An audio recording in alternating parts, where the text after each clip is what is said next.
This week's episode of the Run, Eat, Drink podcast is brought to you by listeners like you. Head on over to patreon.com/runeatdrinkpodcast and subscribe today. Fans, founders, and insiders like you help us keep the Run, Eat, Drink podcast going, and we thank you for your support.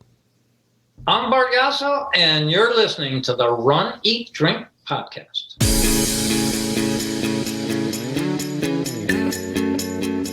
Welcome to the Run, Eat, Drink podcast. We feature destination races from across the country, and after the race, we take you on a tour of the best local food and beverage to celebrate. So whether you are an elite runner or a back of the packer like us, you'll know the best places to accomplish, explore, and indulge on your next runcation. Hey, welcome to episode 178 of the Run, Eat, Drink podcast. I'm your host, Aimee. And coming to you live from Daytona Beach, Florida, I'm your co-host, Dana. Yay, we're doing it live and remote. You're live in front of me, and we are recording the show. And yes, you were in Daytona for your I am your conference. Intrepid field reporter who is coming to you live from Daytona Beach, Florida for week 3 of a work-related school that I am in. This is my third and final week of the school, so I don't foresee us doing any other remotes in the near future. Where we're separated by 5 hours in this case, something like that. 5 hours? But it was about 4 hours. But we might have remote live broadcasts coming up very soon. Very soon indeed, as we're going to be embarking to our Great White North, Anchorage, Alaska, in just a few short days. So excited. So excited. Can't wait.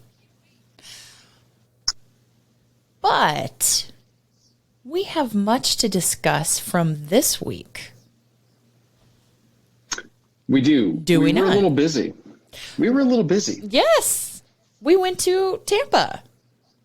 We did. And we did a run up there, but the main thing that we're really going to focus on this week for running is the fact that you completed the 75 hard challenge while we were in Tampa. Yes. Now, we did the Tampa Beer Run, and we did a live broadcast of that run, the food and beverage, and we will be putting that in the feed while we're in Alaska next week. But this week, we're talking lessons from the 75 hard, some listener feedback, and answers to our question from last week about what happens when you don't meet a goal, you don't overcome a challenge. How do you come back from that? What do you learn from that? That kind of question that we posed to the Runcation Nation. We got a couple of answers there we'll share. I have some lessons of my own. And we had a fantastic celebratory meal at a brand new place in Tampa. We did, and we're going to be talking all about that. And we got to do a little bit of a patron meetup in the process. Did. Shout out. It was an action-packed weekend, and I'm really excited that we're getting to talk about it this week on the show. And I mean, I can't wait to dive in because I am so proud of you and what you've accomplished with the 75 hard program. We keep calling it a challenge. I know. But the creator, Andy Frisella, really is adamant that it's not a challenge, it's a program. And your accomplishment was tremendous. And I think that we have certainly talked about over the course of the last several weeks what all goes into doing it. But I think that the important thing when you do something like this is you talk about what you got from it.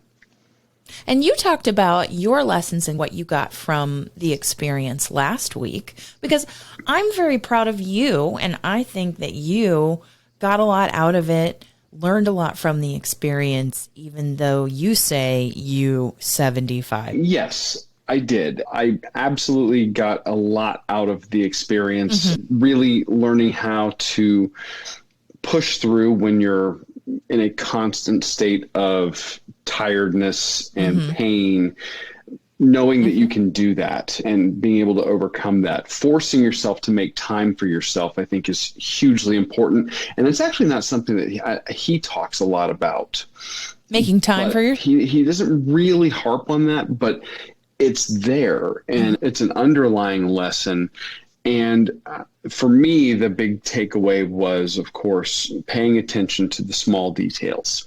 Because of all the things I thought that I would fail on, I thought it would be the workouts.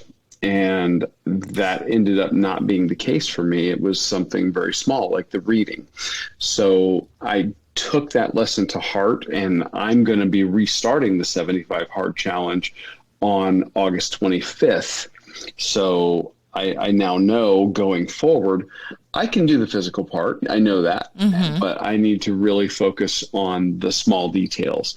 But in spite of all of that, I've gotten some great lessons from books that I've read. I've also lost close to 30 pounds. Yes, and I'm so proud of you for that. That's a win in my book in some ways, but I still don't get to boast that I completed the 75 Hard Challenge like you did. I did finish it. It feels very strange and like braggish that I did it. So I guess we're heading into the run segment where we're talking about my lessons from the 75. Yeah, and there certainly was plenty of running during all of this. And we incorporated running. In fact, I did running almost exclusively my workouts. And you did, I think, for almost half of your workouts, or sometimes more than half of your workouts total. So that would be at least 75 runs plus all that yoga and everything else that you did. Well, and some of it was just like a brisk walking workout at lunch, at work. Yes, I did run. I used my run, walk, run method. So, yeah. Nothing wrong with that. And the results for you. We're going to talk about your big takeaways, your big 5 lessons, but how many pounds are you down? 29, 28, 29. Yeah. Yeah. Depending on the day. Yeah. That's pretty incredible. Yeah. I feel better. I do. And when he lays out the program on his podcast, Andy Frisella, Real AF is his show. When he lays it out, he talks about how you're going to see the physical changes first before you feel any kind of mental toughness or fortitude or grit being built up, like he talks about those traits. And maybe for those that are just joining the podcast, we should probably reiterate what the 75 Hard Challenge is so that they know what we're talking about.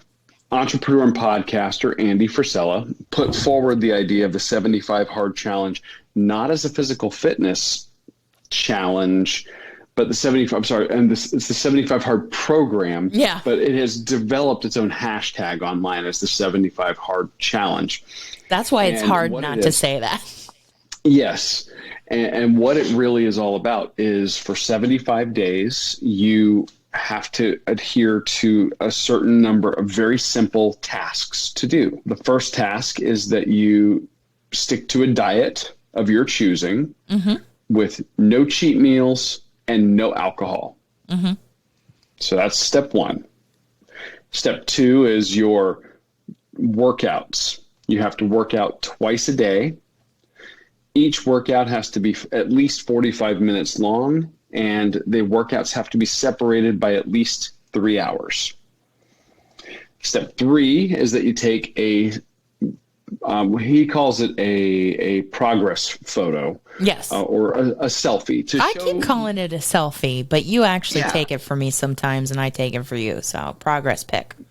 Yeah, it's a progress picture to show the physical transformation. And the next item that you have to do is that you have to read 10 pages of a nonfiction book, something that is going to develop you personally. And the caveat to all of this is that if you fail at any one of those tasks, if you only read 9 pages, if you only work out 44 minutes, if your workout's not separated by 3 hours, whatever the case may be. If one of them is not outside.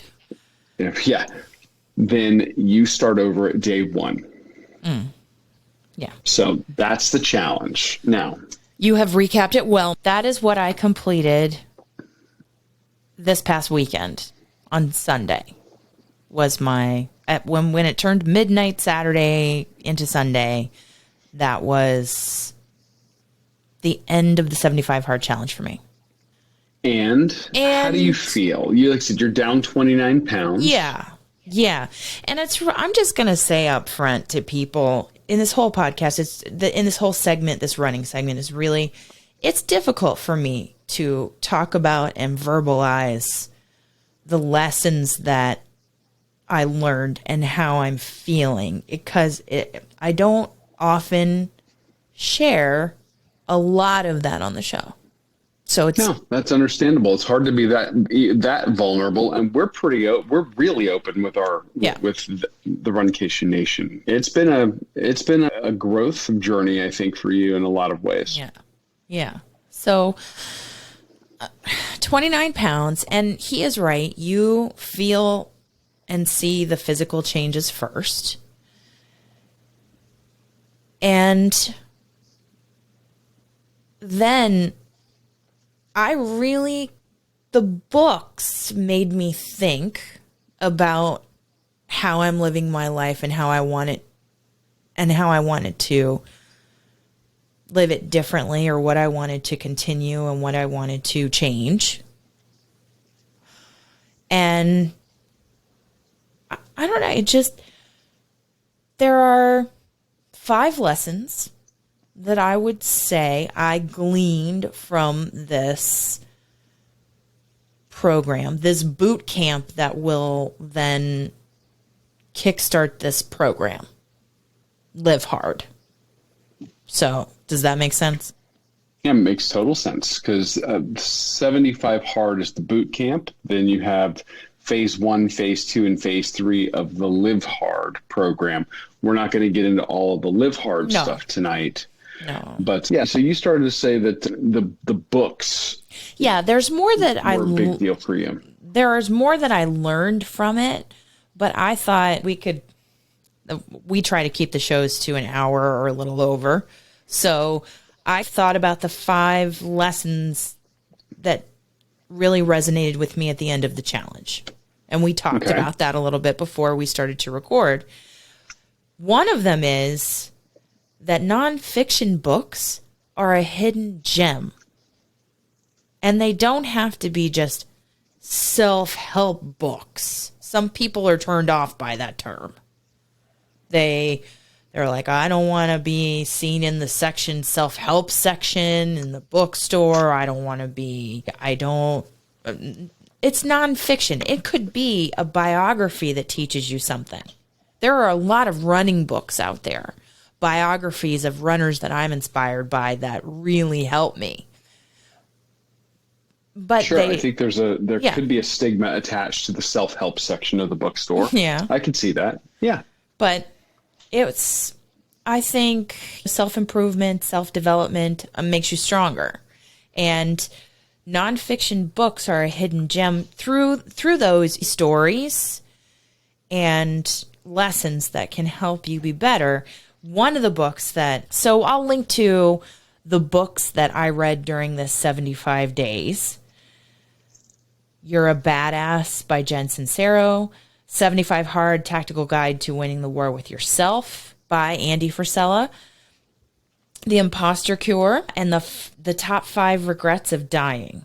Those are the books that I read. And I think they helped me in different ways.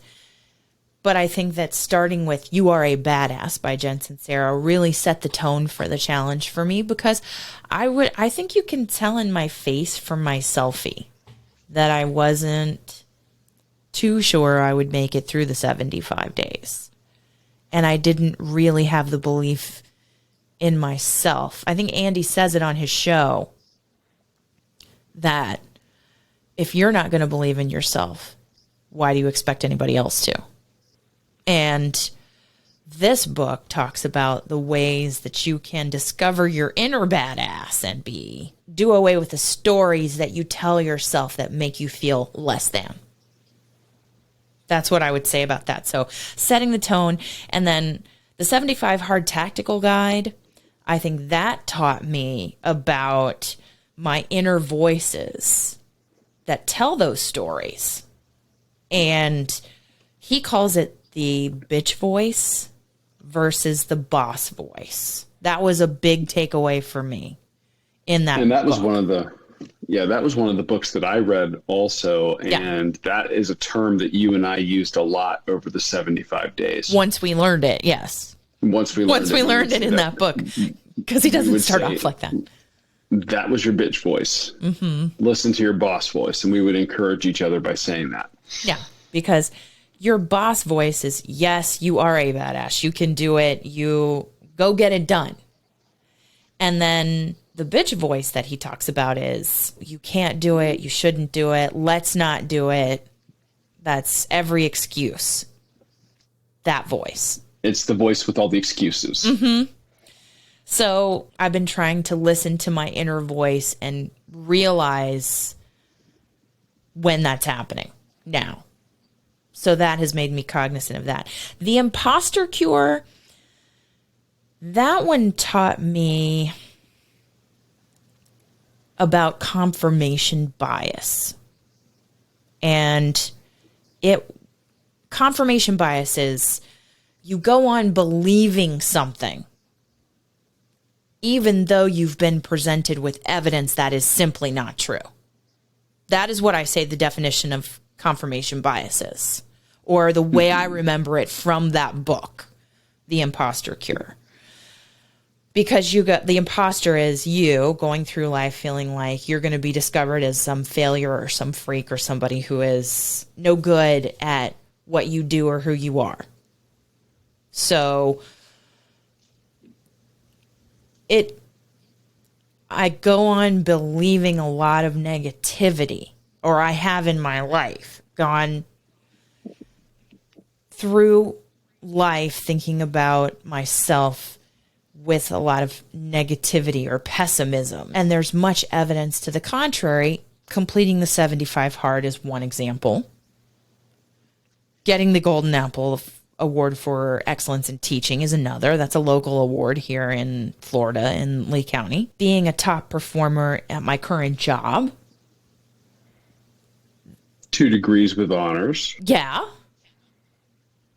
Bachelor's and master's and but all of that still didn't make me feel like I deserved my success or I earned my success and there are a lot of different discussions that happen in that book to help you work through that problem. But that is the big takeaway I got from that. And the top 5 regrets of the dying, that was really tough. And I'm not quite done with that one yet. I'm almost done with it because I'm continuing reading it. I want to finish it. I'm close to finishing it. I'm on regret number 5. But yeah, the challenge doesn't require you to finish the book. No. You just have to read 10 pages per day. No, I think that book, it makes you look at your life differently. I think when you're a kid and you're growing up, you think you're going to live forever. You're immortal, sure. Yeah. But we're not. And I think personal events of this past year, so this first half of 2021 and beyond, have taught us that, have taught the Runcation Nation that. We talked about that last week with Rob. Tomorrow is never promised. And these are people who were being cared for by the author, long-term illnesses. She was their caregiver. And they talked about their biggest regrets at the end of their lives and what we should learn from them. Like making more time to spend with friends, not working so hard, letting yourself be happier. So those are some tough lessons given some life events from the summer that we've had. So that book helped you crystallize what's really important in life. You can have moments of clarity, but this, I think, just kept me coming back to that or refocusing on that. You know what I mean? I do. 100%. This is, I didn't read that book, but we would talk a lot about chapters that you were reading and discuss that. And it came at the right time, of course, on the heels of my sister's passing. And yeah, I can completely understand how that book was the right thing at the right time for you. And what I loved about going through this challenge together is that we both were reading, most of the time, we were both reading different nonfiction books, but we discussed them. And I don't think that there's been a period in our life together where we have been actively reading books, different books, and then coming back together and discussing them and what we've learned from them. Oh, no, I've even said it. Double majoring in political science and history in college killed my desire for recreational reading for a long time. That's a lot of reading. I haven't done a lot of recreational reading really since college. Yeah. And getting back into it was kind of nice. So yeah, for us to be able to talk about different books that we're reading, and we only had the overlap of Andy's book. Yeah, but we saw the same points crystallized in different books as well. We did. Yeah, which was interesting to see that there were some common themes in very, very different books that we read. Yeah. And I think that doing the challenge together at the very beginning when we lost your sister, I said to you, do you want to postpone this because of what has happened? And I think that you were very adamant about saying, no, I want to push forward. And this will give us something to focus on and something positive to push through all of this difficult period in our life. Yeah, right? I know for me, I needed something like that to focus on. And this was a great way to do it. Yeah, the entire challenge, not just the books, but the entire challenge was the right thing at the right time. Our experience in this, just there is no right time. That taught us that there is no right time. And he talks about that in his podcast and in his book. And I know that I am having a lot of pregnant pauses as we talk about this, but I just want to make sure that I say what I have learned in the right way and that it is understandable in those books that I read. But I also think that the second lesson that I learned was maximize your time. Like this program will punish you for bad time management. Oh, absolutely. If you hit whatever do you mean by that, dear? If you hit snooze in the morning and you don't get that first workout in and that first maybe cup of water or a couple of cups of water and you don't get off to a great start, you could be theoretically up to midnight trying to get all of your tasks done while living your daily life. Yeah. There were a couple of times where we were guilty of that, for sure. And again, this is the reason I thought this was going to be the thing that would get me would be the big tasks, like the workouts. And you were very good about the morning workouts. I think you were better about the morning workouts than I was. I was good about them if it was a work day and not necessarily a day off. I tended to get later starts when I wasn't working. And then I had to go later in the day to get all tasks completed. So it punishes you, and you could be out there close to midnight getting your workout in. You could be drinking your water close to midnight. You could be, and you feel that exhaustion in your bones. You really do. And that drinking your water close to midnight means that you're probably not sleeping through the next night because you get up and go to the restroom. Yes. So it's important. It's a self-correcting error. We've joked. Yes. That if you don't manage your time, it'll manage it for you. Yeah. And I think another lesson that I learned was that you don't really need a cheat day.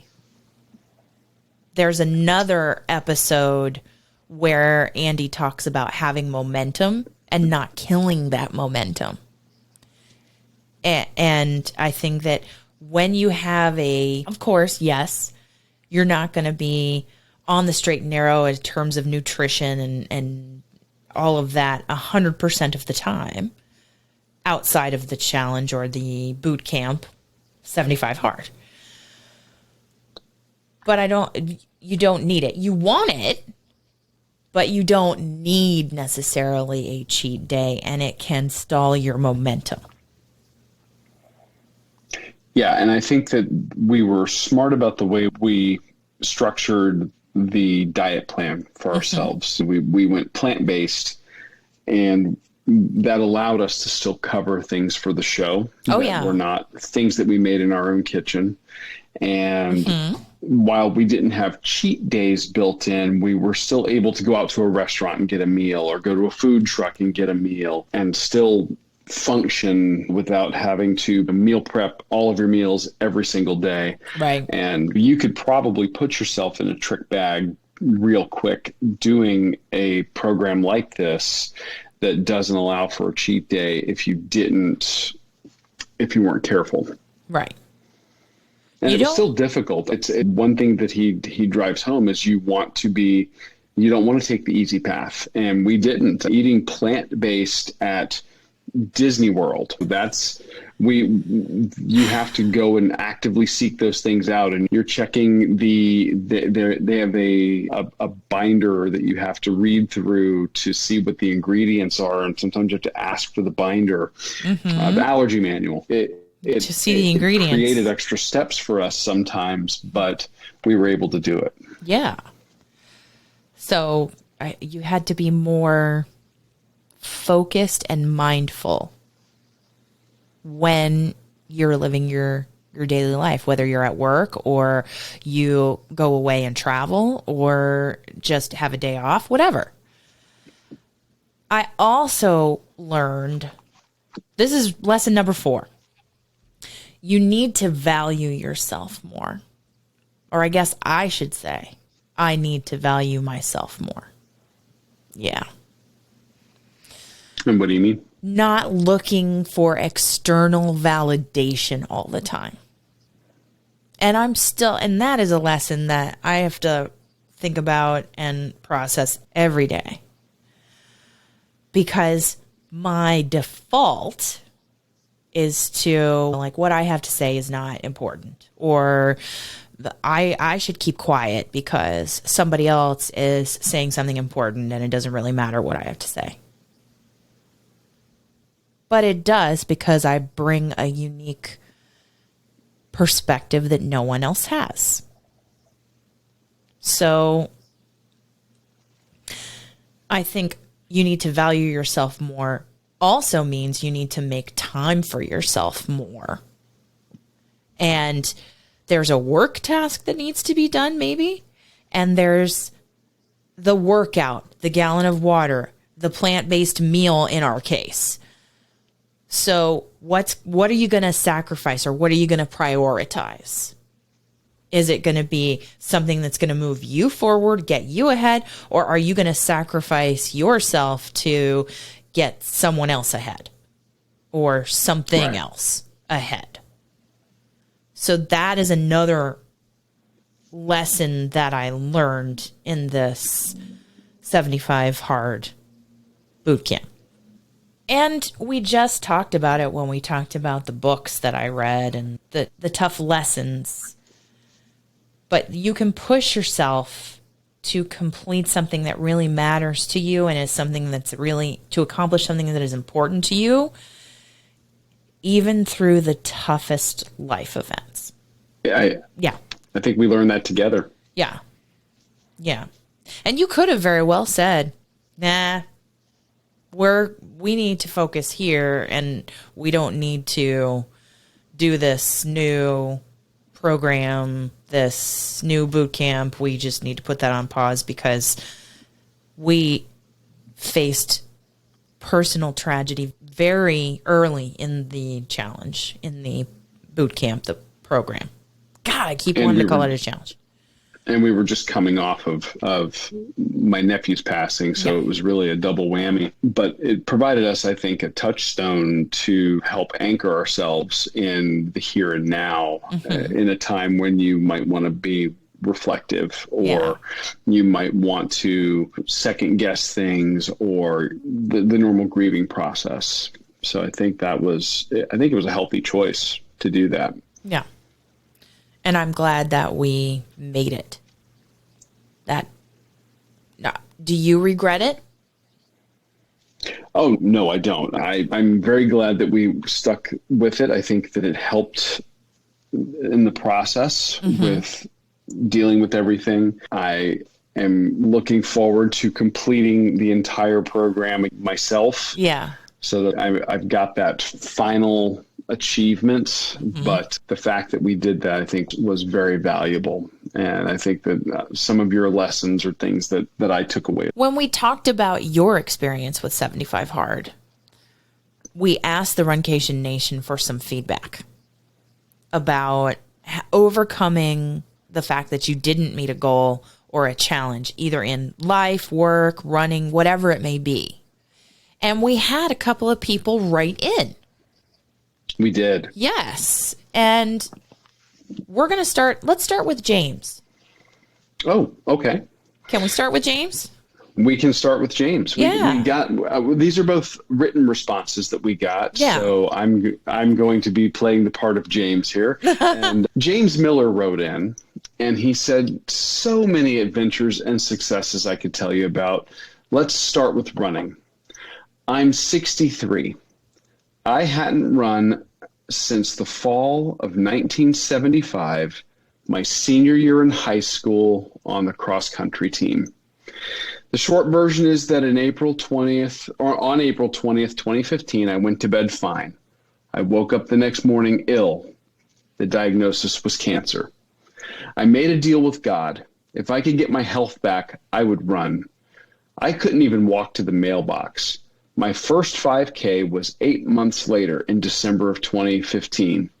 I finished 3, and I think that he means third. Or does he mean 3 5Ks subsequent to that? I'm not sure. We'd have to get clarification on that part, because I'm going to tell you about his running pedigree here in just a second. Okay.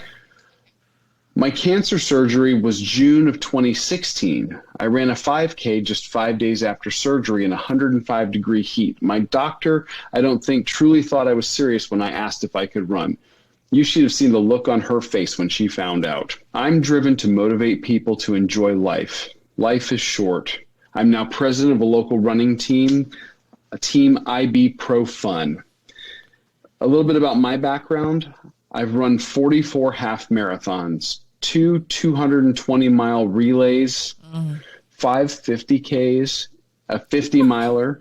I've done some crazy runs. I've run a 10K cow trail run with a 1,200-foot elevation climb, won my age group, got in the car, drove 11 miles down the road, ran my first and only at this point 50-miler in the same day, and everyone said I was crazy. I ran a 54K and a 25K back-to-back. Oh. I did the Pincushion Run, which is a 1 miler with a 1,034-foot elevation climb. Ooh. Wow. That's a lot. And he's very humble. He says, I'm a mid-pack runner, and I stress to all runners, the key to every run is to finish with a smile. Speed is not the priority.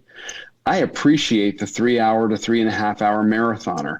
I'm a 2-hour, 10-minute half marathoner. I'm never going to be a 140, but I think the 3-hour half marathoner works a lot harder and mentally has a tougher run than us faster runners. I'm a champion kart racer. I've been broke. I've been homeless, but I'm now self-employed. I've had many setbacks, but every successful person has faced setbacks. Setbacks are not failures if you learn from them. Failure is when you give up. I've been blessed meeting so many people who helped me reach my goal. I love your podcast and your runs. James Miller. Thank you, James, for sending that in. What an amazing story. I want to get him on. I want to talk to him. Yes. I think his story would be so cool to outline in a future episode. But he sent a follow-up. He sent a video. He sent a video of himself crossing the finish line with a young girl who was a cancer survivor, I believe. Yes. That's part of what I want to talk to him about. Yeah. So he sent video of that, and that was very moving. And I want to post that in social media. I just want to make sure it's okay with him first. But what lessons from setbacks? That is key, is to you only fail when you give up. And you're not giving up, Dana. You're taking that and pushing forward to find success.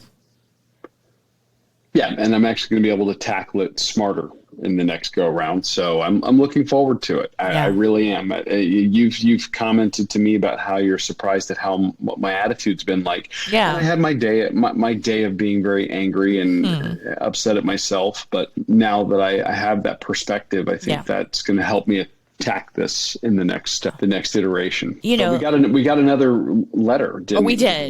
We did from Meg. Main Street Miles Meg, that's her handle on Instagram. The one you just read was James Miller Loves to Run on Instagram. Mm-hmm. And Meg and her husband Brian, shout out to him for his birthday, and also that they were crazy enough to hear us talk about this challenge and this program and this boot camp and get on board and do it. And I think their end date is September 17th. So she listened to the show last week and she wrote in, "Hi, Aimee and Dana. Thanks for all the time you dedicate to producing high quality podcast shows. Then on top of that, supporting all your listeners with awesome live chats. You're greatly appreciated. I thought I'd respond to last week's show question about how we may have overcome a past failure or unaccomplished challenge, as Dana talked about with his struggle with 75 hard. Fun fact. I'm playing the part of Meg. Did I say that? You did now. Yeah, here I am as Meg. Fun fact, I have started 10 marathons in my lifetime, but have only finished 6. That's right, I have DNF'd 4 marathons. It's taken me a while to get to a place where I'm actually proud of those DNFs because they meant I tried, I took a risk, then I learned some more and went back at it again. The comeback is always greater than the setback. I love that. That's a great line. I know. It's a quote that could be posted like motivational on social media. Only one of those I could say there's nothing I could have done better in terms of either my running or preparation for race day. And that was the 2008 Boston Marathon. I ran hobbled the first 15 miles 10 days after an emergency appendectomy. Not my smartest life decision. I think her doctor would agree. It's Boston, though. So I understand her wanting to try. But, sure. But also, you got to be taking care of yourself. My first DNF, the 2008 Walt Disney World Marathon, is probably the one I learned the most from. I foolishly sat in the sun the day before. It was only 60 to 90 minutes tops, but I have fair skin and it just wasn't smart. We've been there before. Absolutely. I also paid no attention to electrolytes in the days leading up to what we were expecting to be a very hot race. I knew right away my body was off. I just felt heavy. I ran the first 20 miles with my mom. It would have been her first marathon, but she, of course, would not leave me at the medical tent. I passed out fairly close to a medical tent on Osceola Parkway. Turned out I had hyponatremia. We've heard Jeff talk about that. My body was not absorbing any of the salt and electrolytes I was trying to give it. I was waterlogged. Had I prepared nutritionally and rested better ahead of time, it may not have happened. Core temp and hydration are crucial and vital. Lesson learned. My point is, I believe failures happen for a reason, and that reason is usually you need to learn something from it. However, always get up, go back, and finish it, whatever it is. Dana, you got this next 75 hard. I know you do. I'm certain you'll complete it and learn something from it. Can't wait to chat soon and keep listening to the shows. Thanks, Meg. Aw. Yeah, those are some lessons.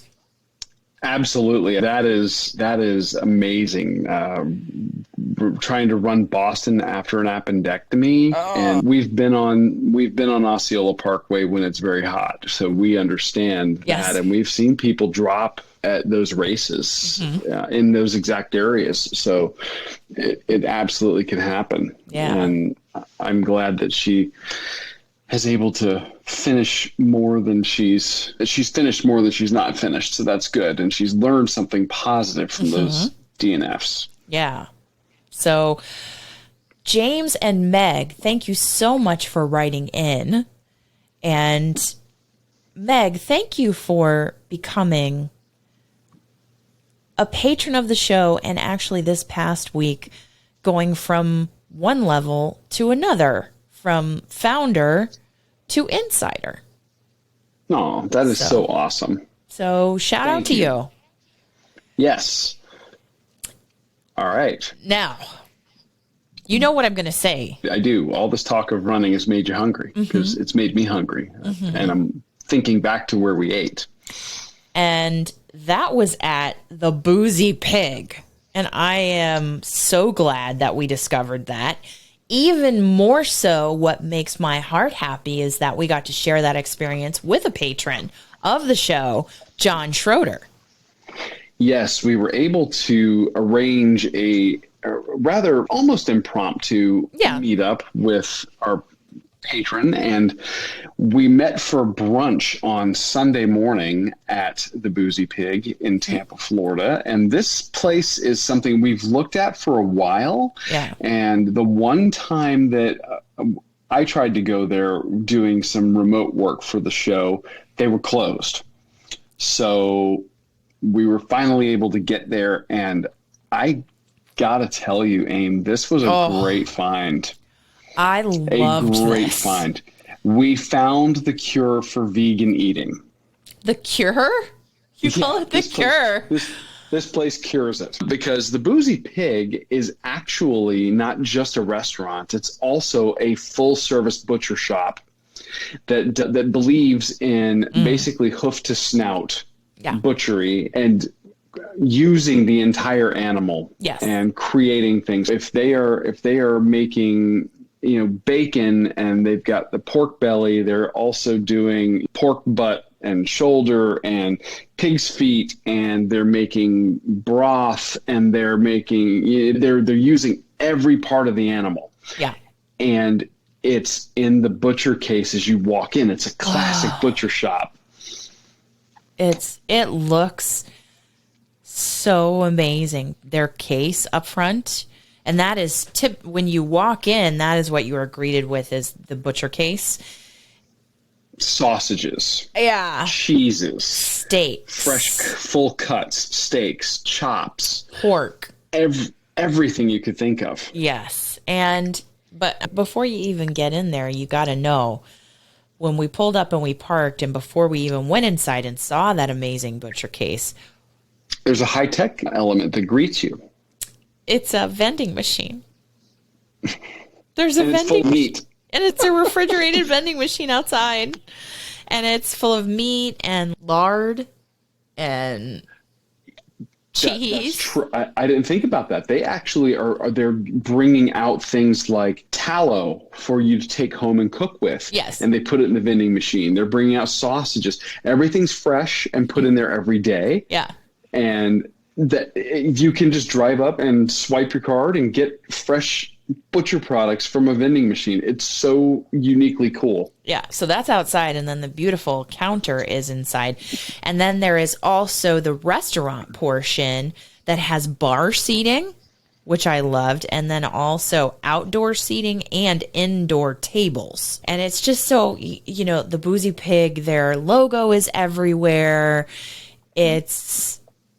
It feels very authentic. Rustic? Yes. Yeah.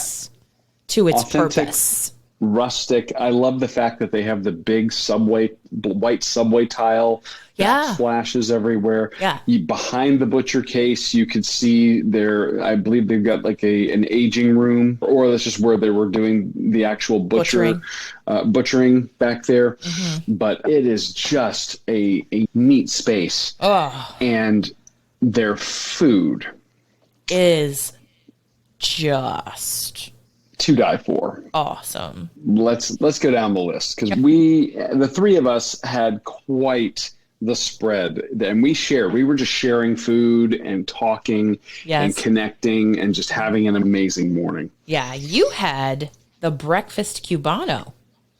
Oh, let's start with appetizers first. Oh, the butcher's board. Yes. Let's back up and talk about the butcher's board. We love a good charcuterie. Ring the bell from other famous podcasts that ring a bell for charcuterie, because this is a passionate sample, what they call a passionate sample of house-made meats, cheeses, and accompaniments. Serves 2 to 3 people. Legit, it does. You can add additional for $10 per person. They grow the board. And they're made to order. So give the kitchen ample time to put it together. It had one of my favorite cheeses on it, Manchego. Yeah, you had a great Manchego cheese. You also had a wonderfully creamy blue cheese. Oh, and I thought you were going to say the brie. Yeah. And a brie. Mm-hmm. Oh, yeah. Well, I said the cream cheese was, or the brie cheese was creamy. The blue cheese was creamy and funky. Yeah, and the Manchego is it's the texture of a white cheddar, and it's just... kind of had a love child with Parmigiano Reggiano. Yes. And it's just the right amount of salt, not too much.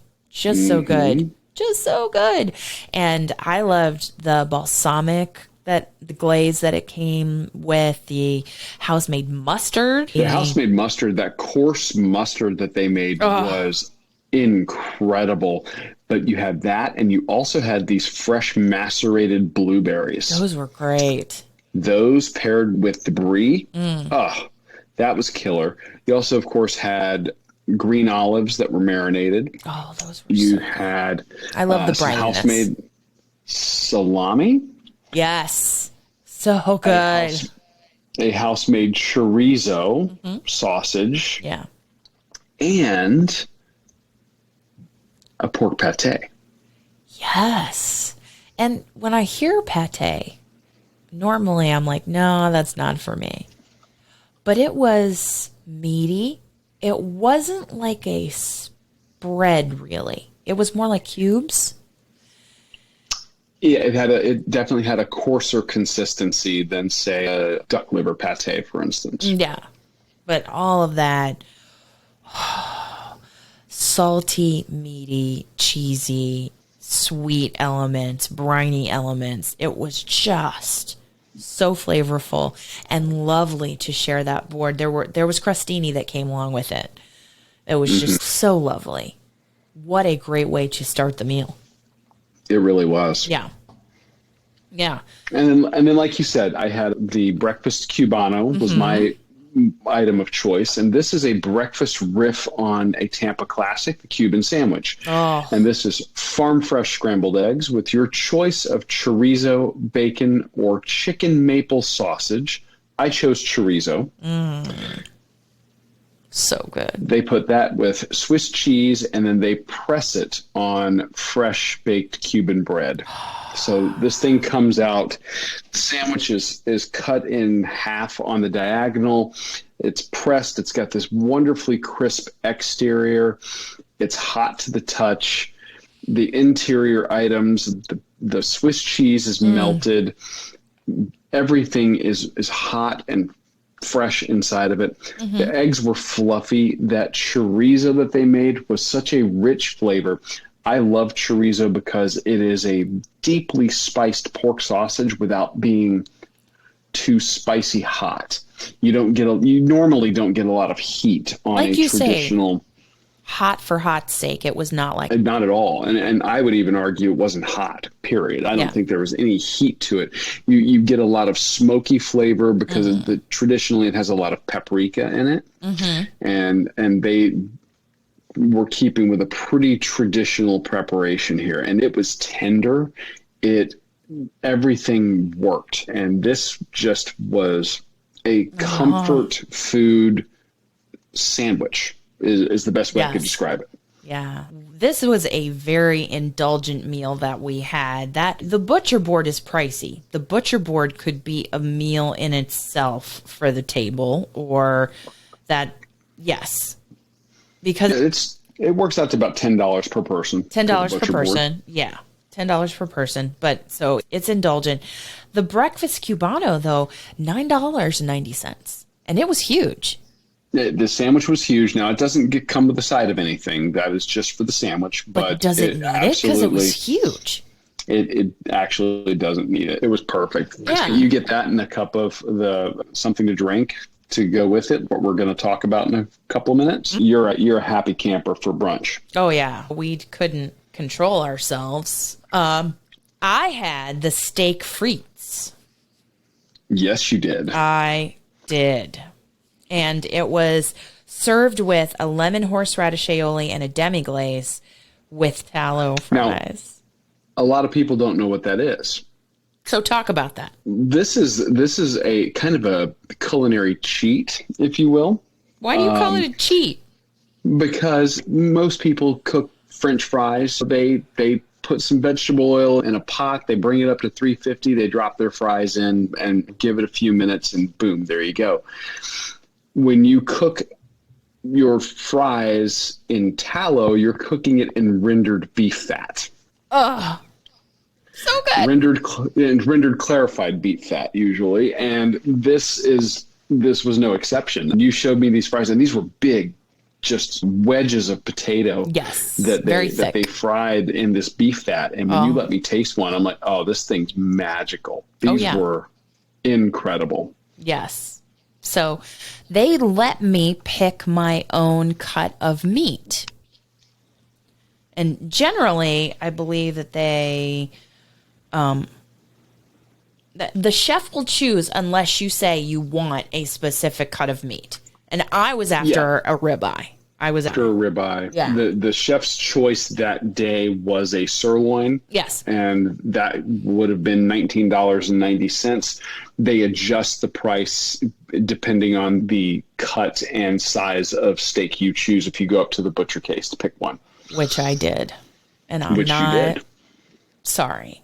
Because and what kind of ribeye did you get? It was boneless. They need a little bit more advance notice to do a bone-in. And that's a smart thing. They would have done it for you, but they were more concerned that you were going to be basically the last one at the table to get served. Right, which I appreciated. And so the ribeye without the bone is what I had. And it was so great. It was the right combination. And I got it medium rare. The right combination of meat to fat. Cook temperature was perfect for me, but they'll cook it any way you want. And it was just mouth-watering. With that demi-glaze, it's just like buttery au jus goodness. It's, you know how au jus is, demi-glaze is more buttery. Sure. And a little more salty. And I just loved that. But I also really enjoyed the lemon horseradish aioli. That was a nice twist on a traditional accompaniment to steak. And you get a lot of, the default is usually some sour cream with some horseradish stirred in. That doing it as an aioli with lemon in addition to the horseradish. Oh, wow, so that was good. That was a really neat choice. I love the fact that their meats from the butcher case are all grass-fed. So when you let me taste the steak, I tasted it without anything on it the first time. Yeah. And that steak didn't need anything. No, it did not. I mean, you had the best of all worlds. I love the sauces, but not necessary. And the difference between a grass-fed beef and a grain-fed beef comes through in the flavor of the beef without a doubt. It was so good. Oh, I'm dreaming of it now.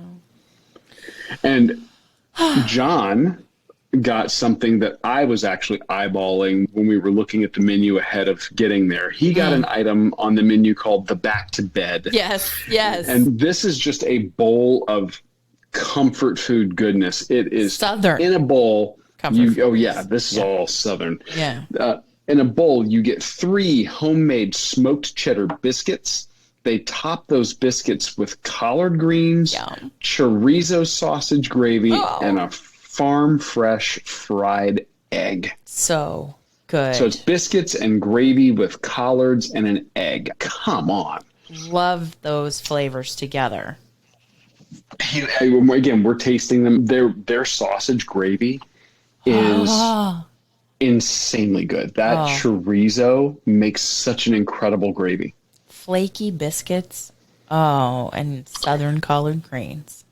What I should have asked, and I wasn't sure, was do they smoke the cheddar? Oh. Or do they smoke the biscuit dough? I'm just curious. I'm sure it's the cheddar, but I should have clarified. I would think it's a smoked cheddar. But that little bit of the hint of smoke carrying through, amazing. But and what we've described here, we could have stopped. We didn't stop. Of course not. We had the lemon ricotta pancakes. Yeah. Needless to say, just blueberries. It was so good. Sorry. Well, I was going to say the macerated blueberries that they had on that butcher's board showed up here again. So you had the macerated blueberries, fresh ricotta, lemon zest, and maple butter. These were some of the pancakes were enormous. It was a stack of 3 pancakes, I believe. Yep. And it was enough for the 3 of us to split with leftovers to go home. Everything. Like, we had plenty of leftovers. We had plenty of leftovers because we had a big and indulgent meal. We did. To celebrate the culmination of 75 Hard. So it was like, did we need it? No. Did we need the cheat day? Like, to harken back to the running lessons? No. But it was so good. And now we're still running it off. Yes, that is true. But it was quite delightful, those fluffy pancakes and that ricotta. Oh. So needless to say, this is going to be a location we plan to return to multiple times throughout the year as we go back and forth to Tampa for family and for other events. The Boozy Pig absolutely is a must try if you are going to be in the Tampa Bay area. Yeah, and they're just delightful people there. Put it in your Yelp bookmarks. Yeah. Oh, and their staff was great. Yes. Absolutely. And I believe congratulations to our server, Victoria, who is matriculating at Florida State. Yes, it was her last shift, and then she was going to go off to school. So best Victoria, of luck go to do her. Great and wonderful things. Yes. You folks out in the Runcation Nation, get down to Tampa. Oh, yes. And try the Boozy Pig. For sure. So I mentioned earlier that we had a new patron, new to the you mentioned that insider level. New to the insider level, I will say, because Meg, who submitted her overcoming challenges kind of message, written email, she upgraded from being a founder at patreon.com/running-drink-podcast to becoming an insider. And that was just so surprising and so appreciated because, that is so sweet. When we get those messages, I've jokingly told you guys how Aimee will start crying when we get a notice that we got another patron. We are so appreciative of the fact that you guys like listening to what we do and that you're willing to support us and help us bring this show and to improve this show. And we've said it a million times. We'll probably say it a million more that we can't thank you guys enough for that. So when somebody who's already made a commitment decides to increase that commitment, it's so sweet. Yeah. So Meg, thank you. And we got another message. We did. was incredibly touching as well. But last week we talked about Rob Nadeau, who the Runcation Nation has lost, and we're going to be running in his honor to support him. In September. We got a message from his daughter, Tory. Yes. And she has decided to become a patron of the show as well. Oh. And we were so moved by that. And Tory, we cannot thank you enough for becoming our newest insider to the show. It touched our hearts more than we can say. And we received the notification right at the culmination of the 75 Hard. And it was such an amazing message that you sent us. We cannot wait to get out to California so that you can show us some of the greatest running spots that Rob loves so much. So thank you. And contributions from these people who support us, they allow us to deliver a better show into 2021 and beyond. Of course, we've talked about the improvements to the set. We've also talked about buying new microphones that we're going to be trying out in Alaska. Yes. I've already packed my bag. They're in the bag, so we're going to be using them in Alaska. Yes. But if you go to patreon.com/runeatdrinkpodcast, we have 3 levels set up for monthly support. $2, $5, and $10, and each get their own special perks. And we're adding and tweaking those still through 2021. Patrons get a special thank you message from us when they become patrons of the show, supporters of the show. So be on the lookout for that, Tory. Insiders get a look behind the scenes, get access to exclusive video footage, have access to special interviews before they're released on the podcast feed, cooking demos, exclusive tastings of recipes, and our favorite food and beverage, including bonus items that may not have made it onto the show. Yeah, and we have said it before. The show is always going to be free, but if you want more Run, Eat, Drink podcast content and you want to support us, check us out, patreon.com/runeatdrinkpodcast, or if you use Podbean, tap on the reward button at the top of the Podbean app to become a patron.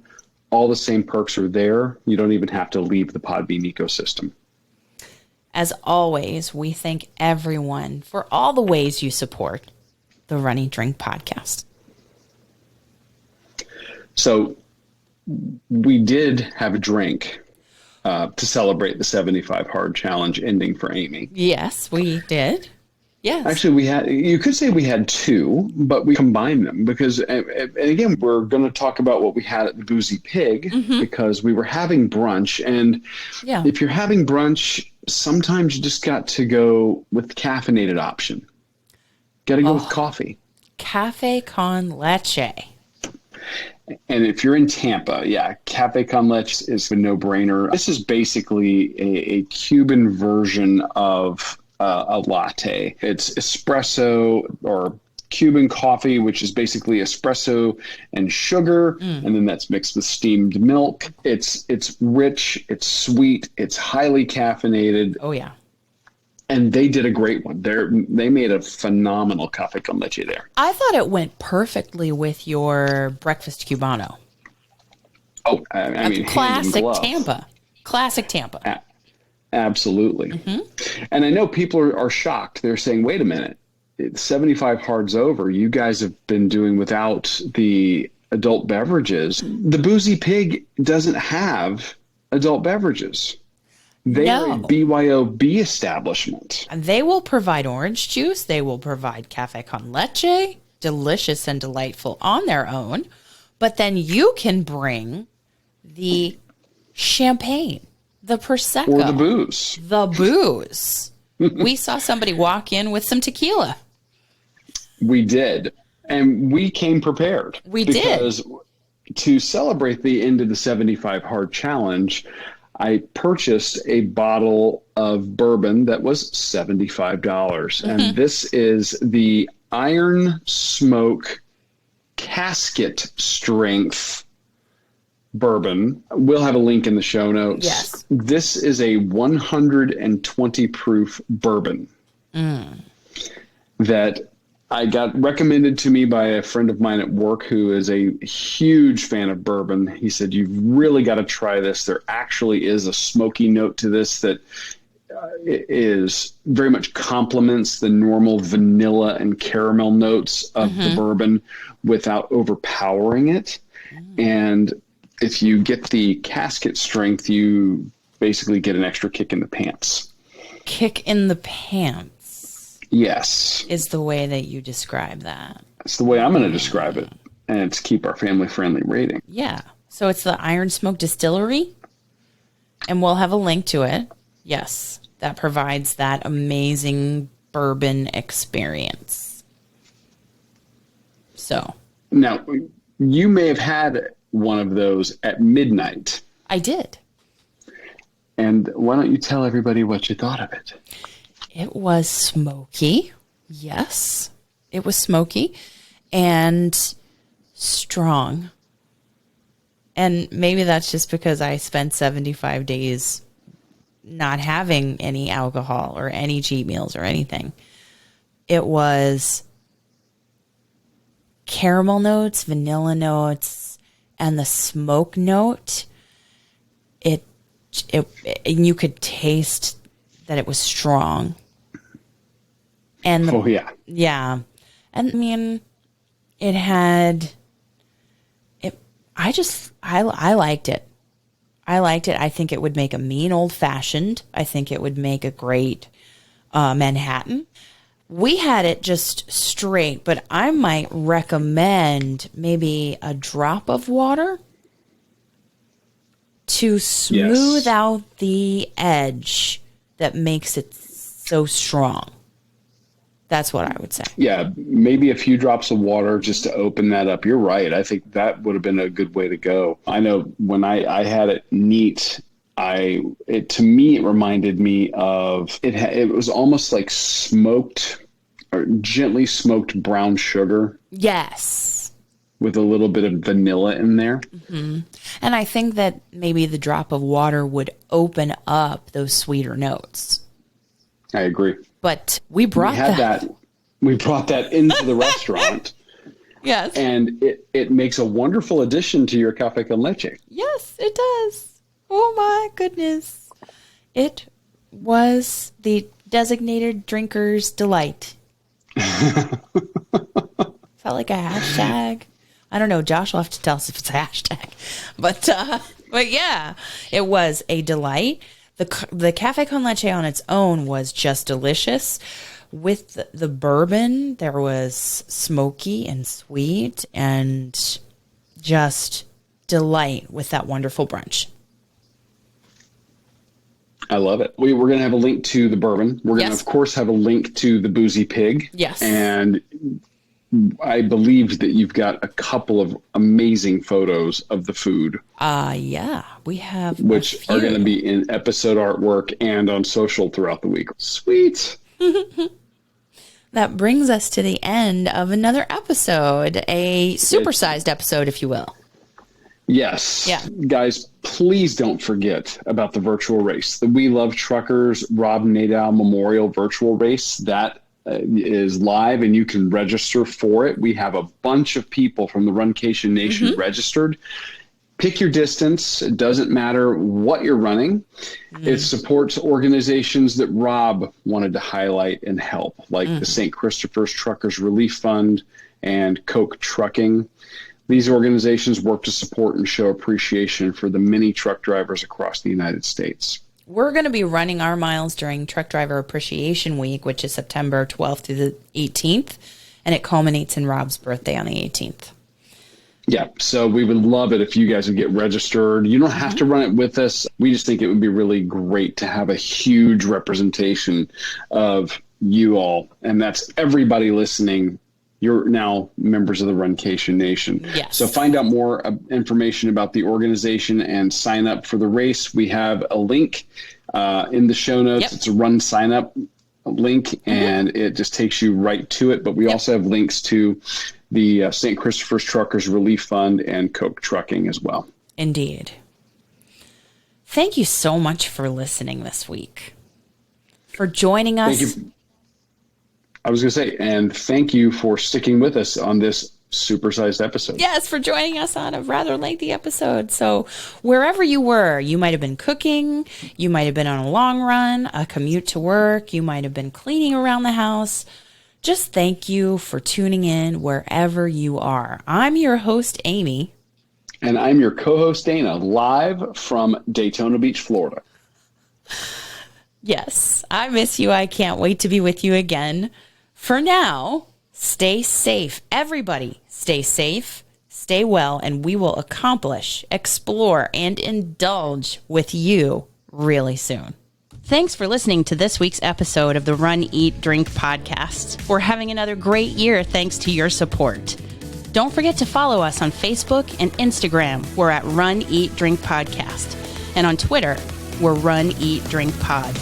You can also give us a call at 941-677-2733 or send us an email at info@runeatdrink.net. Visit our website at runeatdrink.net and click on the subscribe link so you don't miss a minute. Find out how you can support the show at patreon.com/runeatdrinkpodcast. Accomplish, explore, and indulge right along with us. We'll talk to you next time.